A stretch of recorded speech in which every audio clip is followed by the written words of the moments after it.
The story of Palestine and the conflict we know today starts thousands of years ago, with a people called Beni Israel, the children of Israel. But who were they? How did they start? And how did their beliefs shape world history? Now, how Beni Israel started. The story begins with Prophet Abraham, known as Ibrahim in Arabic, a central figure in Judaism, Christianity, and Islam. Abraham had two sons, Ishmael and Isaac. From Ishmael, Arabs would descend. From Isaac, and later his son Jacob, also called Israel, came the Beni Israel. Jacob had 12 sons, and the descendants became the 12 tribes of Israel. These tribes lived in Egypt for many years, and later under the leadership of Moses, they escaped slavery, the famous story of the Exodus. During their journey to freedom, the Beni Israel received the divine laws, the Torah, through Moses on Mount Sinai. This moment was a defining point in their history, forming the basis of Judaism, the world's oldest surviving monotheistic religion. Judaism introduced a revolutionary idea, belief in one, unseen, all-powerful God, a concept that would later influence Christianity and Islam. Beyond belief, Judaism emphasized ethical conduct, justice, compassion, and a deep responsibility to humanity. The Beni Israel believed they had a sacred covenant with God, tying their spiritual destiny to the Promised Land, a land flowing with hope and divine purpose, later known as Palestine. Religious identity became their survival tool across centuries of exile, oppression, and migration. Judaism wasn't just a faith, it was their entire way of life, shaping their traditions, laws, festivals, and even daily routines. It preserved their unity, their dreams, and their sense of purpose, no matter how far they were scattered around the world. Who was the first king? How kingdoms began.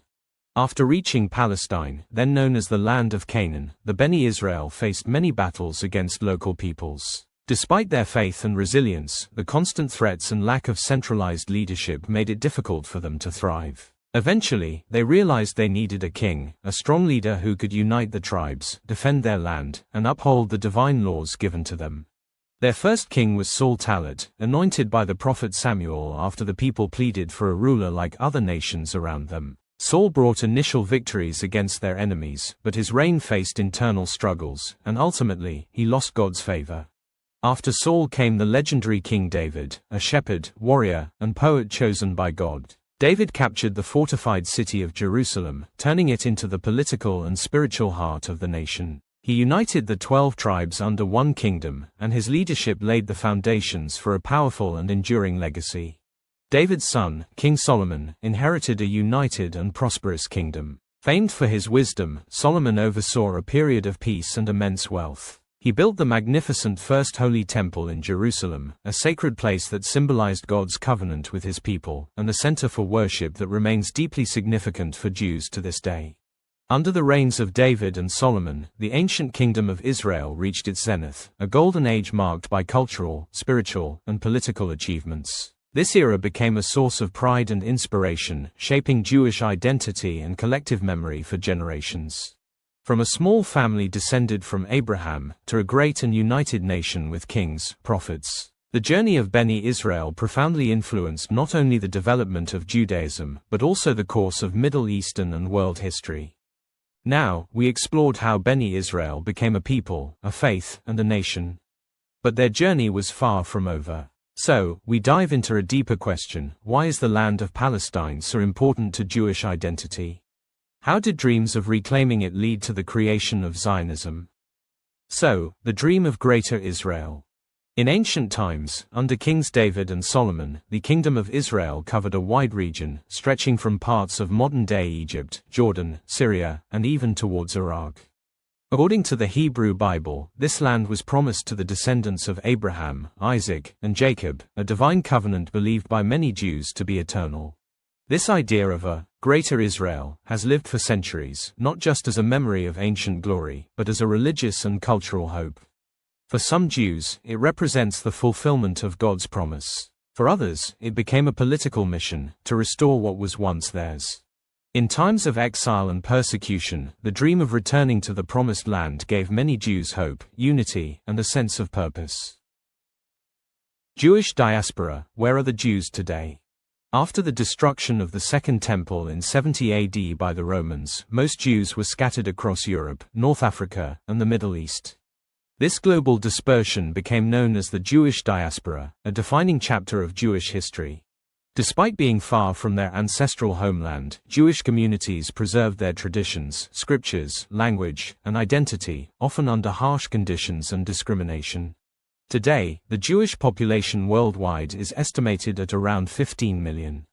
Approximately 7 million live in Israel, and the rest are spread across the United States, France, Canada, the United Kingdom, Argentina, Russia, and beyond. Then, who are the Zionists? In the late 1800s, Europe was facing waves of nationalism, rising anti-Semitism, and political unrest. In this environment, a new movement emerged among European Jews, Zionism.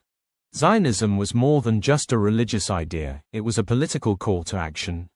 It demanded a homeland for the Jewish people, where they could be safe, sovereign, and free from persecution. The movement was formally shaped by Theodor Herzl, an Austrian journalist who witnessed violent anti-Jewish hatred in Europe. He believed that Jews would never find true peace unless they had a state of their own. Now, the elders of Zionism and their aspirations.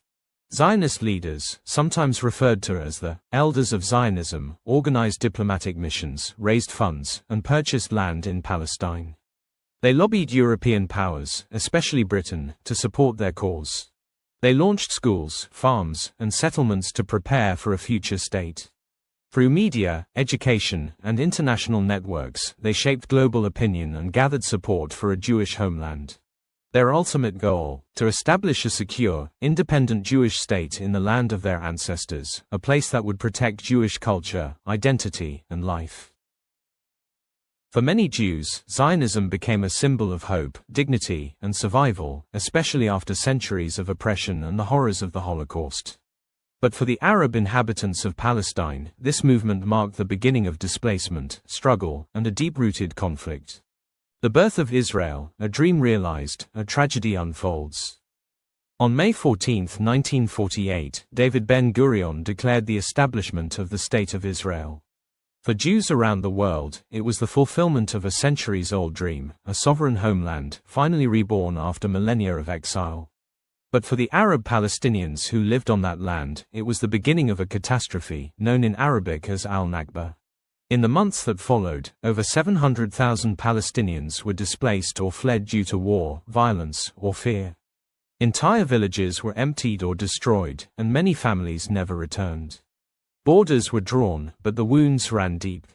To Israelis, 1948 marks independence and survival. To Palestinians, it marks loss, exile, and a struggle that continues to this day. This duality, one people's freedom becoming another's tragedy, lies at the heart of the ongoing conflict.